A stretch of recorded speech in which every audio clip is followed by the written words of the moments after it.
Sir, हमें समय देने के लिए शुक्रिया। मेरा सबसे बड़ा सवाल आपसे यही है कि बार बार हम देख रहे हैं कि पीएम जो है वो मुंबई में रैली कर रहे हैं। हमने ये सवाल बीजेपी के नेताओं से भी पूछा था कि क्या महाराष्ट्र की स्थिति डाइसी लग रही है, इसलिए पीएम का वो एक पुश जो रहता है उनके भाषणों का हो, रैली का हो, उसकी ज़रूरत महाराष्ट्र में मैं एक तो मोदी जी का स्वागत करता हूँ कि जब भी आवश्यकता थी, मुंबई पर जब भी संकट आया था या आता है तो मोदी जी कभी नहीं आए, लेकिन जब उनको ज़रूरत पड़ती है तो मोदी जी आते हैं। ठीक है, अब 4 जून के बाद वो तो रिटायर हो जाएंगे जी। मुंबई देखनी है, देख लो। मुंबई में अच्छे लोग रहते हैं और हमेशा मुझे तो अभिमान है कि पूरे देश में सबसे ज़्यादा टैक्स देने वाली मुंबई है। तो वो मुंबई कैसी है जिसको आप लूट रहे हो, वो मुंबई कैसी है देख लो आप।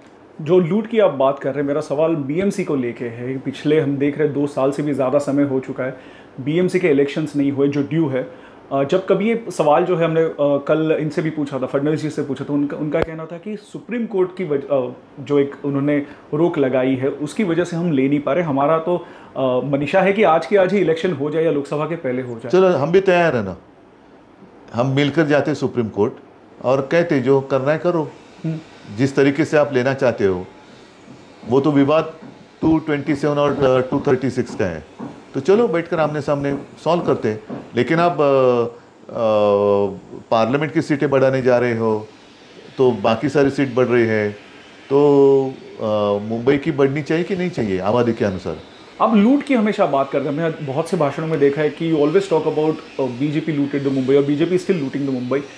क्यों आपको ऐसा क्यों लगता है कि उनकी लूट चल रही है? मुंबई के जो एफडी थी, जब हमने कार्यभार संभाला था 2012, उसके पहले से हम संभाल रहे थे, लेकिन तब लगभग 640 करोड़ डिफिसिट में थी मुंबई। और 2012 से लेके जब तक कॉरपोरेशन थी, 2 साल पहले तो विसर्जित हो गई, तब तक ऑलमोस्ट 90,000 करोड़ तक प्लस में कॉरपोरेशन थी।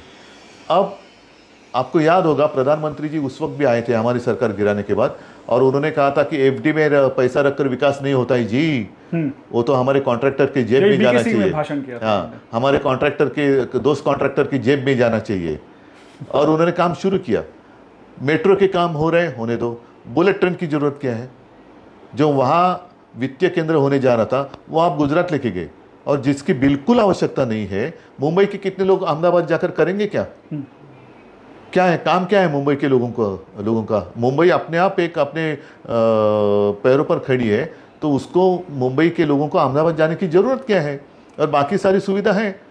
आप फ्लाइट की फ्रीक्वेंसी बढ़ाओ। जो बुलेट ट्रेन से जाना चाहते हो फ्लाइट से जा सकता है। मुंबई की ट्रेन की जो फ्रीक्वेंसी है वो बढ़ाओ। बुलेट ट्रेन की बढ़ाने की ज़रूरत क्या थी? बुलेट ट्रेन लाने की ज़रूरत क्या थी? और बुलेट ट्रेन के लिए जहाँ एक अपने मुंबई का अहम एक हिस्सा है, ज़मीन है, वो आपने क्यों चुराया हमारा? वहाँ जो होने वाला था आर्थिक केंद्र, वो आप गुजरात लेके गए और बिना काम की बुलेट ट्रेन हमें दे दी। हीरे डायमंड मार्केट वो लेके गए। बहुत सारे जो काम मुंबई के थे वो लेके गए। ऐसे और एफडी में अभी बीएसटी, जैसे मेट्रो है, रेलवे, वैसे मेरी बीएसटी है। मुंबई के लिए काफ़ी बीएसटी लोकल के बाद दूसरी लाइफलाइन है। बिल्कुल। और वो छोटी छोटी गली में भी जाती है। उसमें आप बदलाव भी कर सकते हैं। मिनी बस ला सकते हैं, सिंगल डेकर है, डबल डेकर जो हमने उस समय वापस लाए, अब इलेक्ट्रिक बसेस आ गई। तो आप रूट बदली कर सकते हो, फ्रीक्वेंसी कम ज़्यादा कर सकते हो, बस की साइज़ कम ज़्यादा कर सकते हो। तो उसको क्यों आप सपोर्ट नहीं करते? बीएसटी को देने के लिए पैसा नहीं है ना बोल रहे, लेकिन मेट्रो के लिए एमएमआरडीए वगैरह पैसा ले रहे, 3-3 हज़ार करोड़, 5-5 हज़ार। मुंबई का पैसा है। और मैं तो चाहता हूँ जब हमारी सरकार वापस आएगी तो शायद मैं एमएमआरडीए बंद कर दूंगा, या तो उसको मुंबई कॉरपोरेशन के लिमिट के बाहर कर दूंगा। मुंबई में कोई आवश्यकता नहीं, मेरी मुंबई कॉरपोरेशन मजबूत है। तो मुंबई की लैंड आप खा रहे हो, मुंबई महापालिका का पैसा खा रहे हो, और मुंबई को क्या दे रहे हो? एक तो रोजी रोटी छीन कर लेके गए। जितनी सारी सुविधा हमने, कोस्टल रोड बनाया, मुंबई महापालिका के पैसों से बनाया। उसमें केंद्र का कोई हिस्सा नहीं है, ना कोई लोन है। जैसे बुलेट ट्रेन के लिए जापान का लोन लिया है, वैसे हमने कोई कोस्टल रोड के लिए मुंबई के लोगों के ऊपर लोन नहीं थोपा है। फडणवीस जी से जब बात कर रहे थे कल इंटरव्यू में, उन्होंने आपके ऊपर एक क्रिटिसिज्म किया है कि उद्धव ठाकरे जी ने मराठी मानुस की जो सेंटिमेंट है वो तोड़ दी, या हम कहें कि मराठी मानुस के लिए कुछ नहीं किया। हालांकि इतने साल शिवसेना बीएमसी में थी तो उन्होंने कुछ नहीं किया मराठी माणूस के लिए। छोड़ दो, देवेंद्र की बात मैं सीरियसली नहीं लेता, क्योंकि उनको क्या बोलना है वो खुद ही नहीं जानते। जो सोच समझ कर बात नहीं करता, उनके प्रश्न का उत्तर नहीं देता।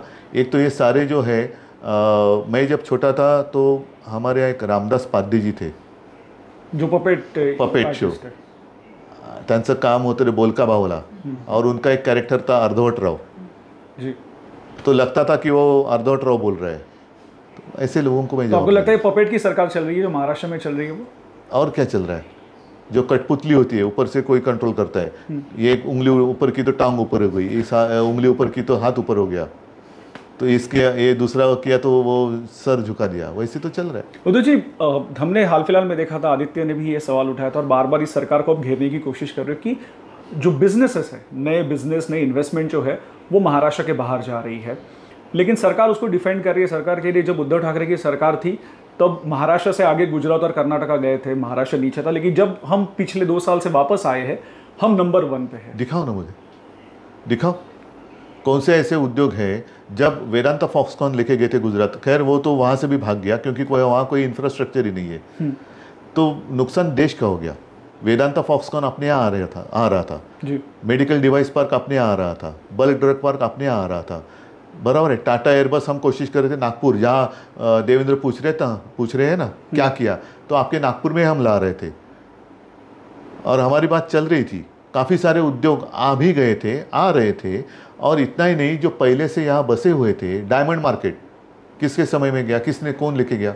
एयर इंडिया का ऑफिस कौन लेके गया? टेक्सटाइल कमिश्नरेट थी, वो कौन लेके गए? काफ़ी सारे उद्योग, अंबुजा सीमेंट वगैरह, वो सब ऑफिस शिफ्ट हो गए गुजरात। तो किसके समय में गए, वो कार्यकाल में गए? तो मुंबई लूट रहे हैं और उल्टा चोर कोतवाल को डांटे, ऐसी स्थिति है। अब बार बार कोस्टल रोड की बात करते हैं, लेकिन हमने देखा कि बहुत बार आपके ऊपर क्रिटिसिज्म होता है कि कोस्टल रोड जो है वो हमारी आइडिया थी, बीजेपी कहती है। 2014 में हमने ये फ्लोट किया था कोस्टल रोड या फिर एमटीएचएल रोड, जिसको हमने रियलिटी आज लाई है 2014 में। तो मेरा 2012 का मैनिफेस्टो देखो, या शायद उसके पहले का, उसमें मैंने जिक्र किया है कोस्टल रोड का। इनके आइडिया का जन्म बाद में हो गया। आखिरी सवाल आपसे पूछूंगा उदय जी, कहीं ना कहीं ये कहा जाता है कि उद्धव ठाकरे इस बार इलेक्शन जो है वो सिंपथी पे कंटेस्ट कर रहे हैं, जो उनकी पार्टी टूटी उस सिंपथी को वो आके लेके जा रहे हैं। मेरा आपसे सवाल ये है कि क्या एजेंडा आप लोगों के सामने रख रहे हैं? मेरे बारे में अगर लोगों के मन में सिंपथी है तो आपके बारे में क्यों नहीं है? आप तो विश्वगुरु है ना, तो कई सारे जुमले आपने किए। सिंपथी एक बात है, लेकिन आपके प्रति जो गुस्सा है लोगों के मन में कि ये जुमलेबाज है, ये जुमलेबाज सरकार है, ये गजनी सरकार है, जो कल बोलती है आज वो करती नहीं है जी। तो वो जो गुस्सा है, और एक कामयाबी मैं ज़रूर मानूंगा कि इस बार कॉमन मैन इनके खिलाफ खुलेआम बोलने लगा है। जो डरता था अब डर नहीं रहा, खुलेआम बोलने लगा कि ये झूठे हैं। कल जैसे आपने देखा होगा कि घाटकोपर में जहाँ 2 दिन पहले एक हादसा हुआ, वहीं पर मोदी जी का रोड शो हुआ। भले पूर्व या पश्चिम कुछ भी हो सकता है, लेकिन उस वक्त मेट्रो रोकी गई थी, दुकानें बंद कर दी गई थी, रास्ते बंद कर दिए गए थे। तो बहुत सारे मुंबई के लोगों के मन में गुस्सा था कि हम नहीं देंगे वोट। आपको रोड शो करना था तो और कभी करना चाहिए था, पहले हमें कहना चाहिए था, हमें छुट्टी देनी चाहिए थी। कई सारे महिलाएं जिनके बच्चे घर पे उनका इंतज़ार कर रहे थे, तो उनका क्या अपराध था? क्यों रोका आपने? ऐसी कौन सी आप में बात है जो आप दिखाना चाहते थे, और क्या दिखाया आपने रोड शो में? मुंबई और एमएमआर रीजन जो है वो 2 दिन में ही वोट के लिए जा रहा है, क्या कहोगे आप मुंबई करो से, क्या कहोगे एमएमआर रीजन के? मैं तो यही कहूँगा कि पहले तो मुंबई के लोगों का और महाराष्ट्र के लोगों का मेरे ऊपर भरोसा है, विश्वास है, और मैं वचन देता हूँ ये गजनी सरकार जो मुंबई और महाराष्ट्र को लूट रहे हैं, वो लूट तो मैं रोकूंगा। और जितनी सारी मेरी